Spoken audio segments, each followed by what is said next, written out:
രാഹുൽ തുടരുക. മറ്റൊരു വാർത്ത കൂടി അറിയേണ്ടതുണ്ട്. ദേവികുളം മുൻ എംഎൽഎയും സിപിഐഎം നേതാവുമായിരുന്ന എസ് രാജേന്ദ്രൻ ബിജെപിയിലേക്ക് ഒരു മാസത്തിനുള്ളിൽ തീരുമാനമെന്ന് എസ് രാജേന്ദ്രൻ റിപ്പോർട്ടറിനോട് പറഞ്ഞു. ബിജെപി സംസ്ഥാന അധ്യക്ഷൻ രാജീവ് ചന്ദ്രശേഖറുമായി ചർച്ച നടത്തി. ജില്ലയുടെ പൊതുവായ വികസന കാര്യങ്ങൾ മുൻനിർത്തിയാണ് തീരുമാനമെന്നാണ് വിശദീകരണം.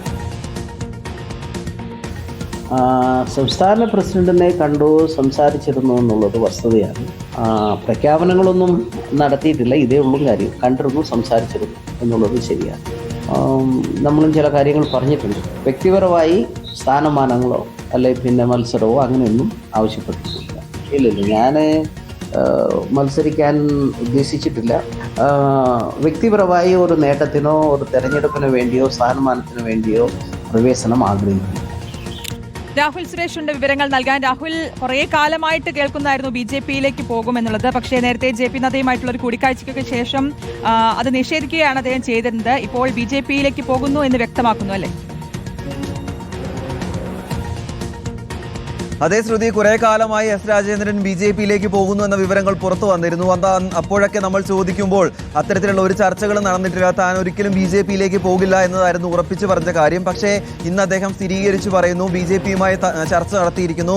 ബിജെപിയുടെ സംസ്ഥാന അധ്യക്ഷനായിട്ടുള്ള രാജീവ് ചന്ദ്രശേഖറുമായി കഴിഞ്ഞ ദിവസം കൂടിക്കാഴ്ച നടത്തി ഏതാണ്ട് ഒരു തീരുമാനത്തിലേക്ക് എത്തിയെന്ന കാര്യമാണ് എസ് രാജേന്ദ്രൻ തന്നെ പറയുന്നത്. പരമാവധി ഒരു മാസത്തിനുള്ളിൽ അദ്ദേഹം ബിജെപിയിൽ അംഗത്വം എടുത്തുകൊണ്ട് ബിജെപി പ്രവർത്തകനായി മുന്നോട്ട് പോകാൻ തന്നെയാണ് തീരുമാനം. ചില ഡിമാൻഡുകൾ എസ് രാജേന്ദ്രൻ മുന്നോട്ട് വെച്ചിട്ടുണ്ട്. അത് അദ്ദേഹം പറയുന്നത് വ്യക്തിപരമായിട്ടുള്ള കാര്യങ്ങളല്ല എന്നാണ്, പക്ഷെ മറിച്ച് ഇടുക്കിയുടെ വികസനവുമായി ബന്ധപ്പെട്ട കാര്യങ്ങളാണ് മുന്നോട്ട് വെച്ചിരിക്കുന്നത്. അതിൽ അന്തിമ തീരുമാനമായാൽ ഉടൻ തന്നെ ബിജെപിയുടെ അംഗത്വം സ്വീകരിച്ചുകൊണ്ട് ബിജെപിക്ക് വേണ്ടി പ്രവർത്തിക്കും എന്ന കാര്യമാണ് പറയുന്നത്.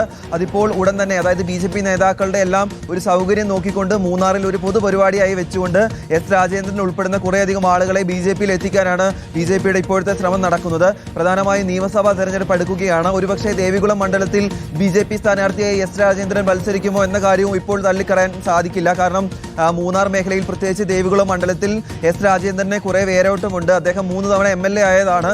CPM-ന്റെ ഭാഗമായി 2006-ലും 2011-ലും 2016-ലും അദ്ദേഹം ദേവികുളത്ത് നിന്നും MLA ആയി മത്സരിച്ച ആളാണ്. അതിനുശേഷമായിരുന്നു 2021-ൽ എ രാജ വരികയും എ രാജ വിജയിക്കുകയും ചെയ്തത്. എ രാജയുടെ മത്സരം നടക്കുന്ന സമയത്ത് വിജയിച്ചെങ്കിൽ കൂടി എസ് രാജേന്ദ്രന്റെ ഭാഗത്തുനിന്നുണ്ടായ ചില പ്രവർത്തനങ്ങൾ പാർട്ടിക്ക് അവമതിപ്പുണ്ടാക്കി എന്നതായിരുന്നു കണ്ടെത്തൽ. അതിന് പിന്നാലെ 2021-ൽ എസ് രാജേന്ദ്രനെ പാർട്ടിയിൽ നിന്നും സസ്പെൻഡ് ചെയ്യുന്നു.